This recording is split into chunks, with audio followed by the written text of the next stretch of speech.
নমস্কাৰ আপোনালোক সকলোকে প্ৰফুল্ল অসম ইউটিউব চেনেললৈ স্বাগতম জনাইছোঁ।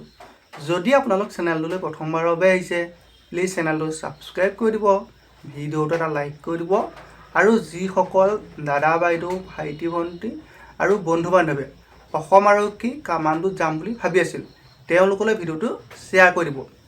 এতিয়া আপোনালোকৰ যিসকলৰ সৰুৰ পৰা এটা সপোন আছিল ক'লা পোচাকযোৰ পিন্ধা মানে অসম আৰক্ষী কামাণ্ডোত যোৱা, আৰু আপোনালোকৰ যিসকলে কামাণ্ডো নতুন এডভাৰটাইজমেণ্টৰ বাবে অপেক্ষা কৰি আছিল বা আপোনালোকক কামাণ্ডোত পদৰ সংখ্যাটো কম কৰাৰ বাবে মনটো বেয়া কৰিছিল তেওঁলোকৰ বাবে বহুত এটা ভাল খবৰ। অসম আৰক্ষী যিটো কামাণ্ডো নতুনকৈ দুটা কামাণ্ডো বেটেলিয়ন গঠন হ'ব। আজি কেইদিনমান আগত অসমৰ মাননীয় মুখ্যমন্ত্ৰী ডক্টৰ হিমন্ত বিশ্ব শৰ্মা ছাৰে আগন্তুক হ'ব লগা অসম বিধানসভা নিৰ্বাচন সেই নিৰ্বাচনৰ বাবে যিসমূহ নিৰ্বাচনী সভাত অংশগ্ৰহণ হৈছে তাৰে এখন নিৰ্বাচনী সভাত CM ছাৰে ঘোষণা কৰিছে অসম আৰক্ষীত নতুনকৈ দুটা কামাণ্ডো বেটেলিয়ন গঠন হ'ব। কামাণ্ডোৰ পোষ্ট বঢ়াই দিব। এইবাৰ আমি অসমত নতুনকৈ দুটা কামাণ্ডো বেটেলিয়ন আৰু খুলিব গৈ আছো। এতিয়া আপোনালোকৰ অসম আৰক্ষীৰ মুঠ 5টা কামাণ্ডো বেটেলিয়ন আছে আৰু আপোনালোকৰ নতুনকৈ দুটা কামাণ্ডো বেটেলিয়ন গঠন হ'ব, মানে আপোনালোকৰ টোটেল 7টা অসম আৰক্ষীৰ কামাণ্ডো বেটেলিয়ন হ'ব।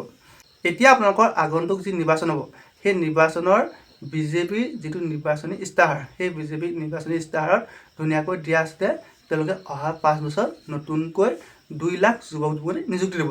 গতিকে আপোনালোকৰ CM ছাৰে যিসমূহ নিৰ্বাচনী সভা আছে তাতো কৈছে নিৰ্বাচনী ইস্তাহাৰটো দিয়া আছে।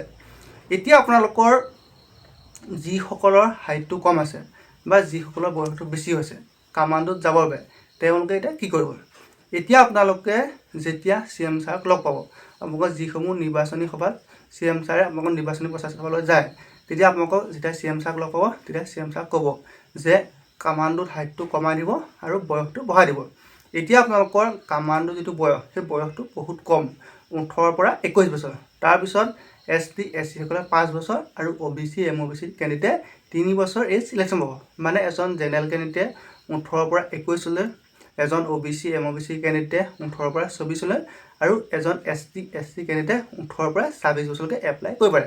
গতিকে এতিয়া বহুতৰে বয়সটো বেছি হৈ গৈছে বা তেওঁলোকৰ কামাণ্ডোত যোৱা এটা সপোন আছে, তেওঁলোকে আপোনালোকৰ যেতিয়া CM ছাৰক লগ পাব তেতিয়া এই কথাটো অৱগত কৰিব।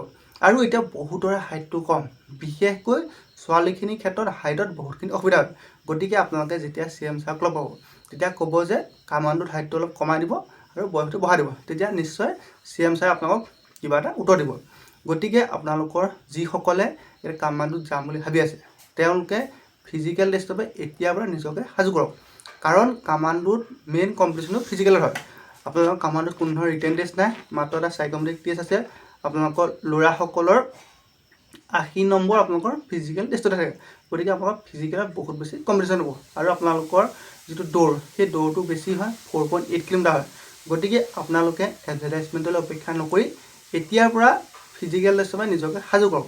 আৰু আপোনালোকৰ নতুনকৈ যিখিনি কামাণ্ডো পদ মুকলি হ'ব আপোনালোকক সেইখিনি এডভাৰটাইজমেণ্ট খুব সম্ভৱতঃ আপোনালোকৰ ইলেকশ্যন হৈ যোৱাৰ পাছত ৰিজাল্টৰ পাছতে আপোনালোকৰ এডভাৰটাইজমেণ্ট মুকলি হ'ব। আপোনালোকৰ ৰিজাল্ট দিয়ালৈকে কোনো ধৰণৰ এডভাৰটাইজমেণ্ট নাহে। আকৌ যি মে' 4 তাৰিখে ৰিজাল্ট দিব সেই ৰিজাল্টলৈকে কোনো ধৰণৰ এডভাৰটাইজমেণ্ট নাহে। আকৌ তাৰপিছত চৰকাৰ গঠন হোৱাৰ পিছতহে নতুন পদ মুকলি হ'ব।